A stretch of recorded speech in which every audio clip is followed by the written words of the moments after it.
Hi there and welcome again to the 2-Minute GM here on Verse Online on YouTube, and I'm going to talk about world settings. Okay, this is really important.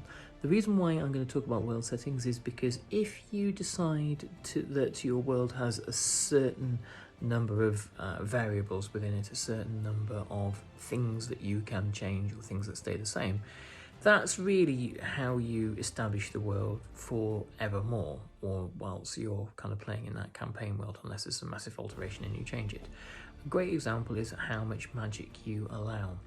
If you want to if you want to play in a high fantasy setting where there's loads of magic items, loads of fantastically huge monsters, dragons everywhere, that sort of thing, that's great, but bear in mind that it becomes very difficult then to go to a low fantasy setting or a low magic setting, or to change it into a low magic setting. So starting off and deciding how much magic there is in the world is really important. Similarly, where technology lies. Do you have firearms in your world, for example? Has there been an industrial revolution? Are there steam trains and skyships and that kind of thing?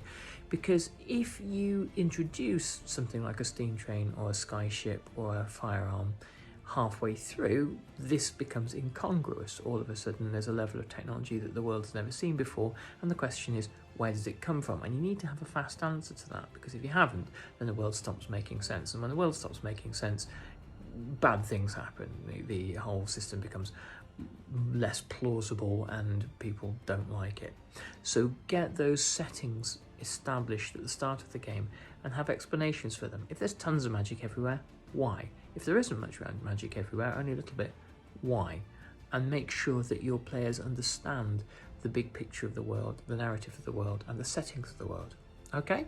Catch you on the next one. Bye bye.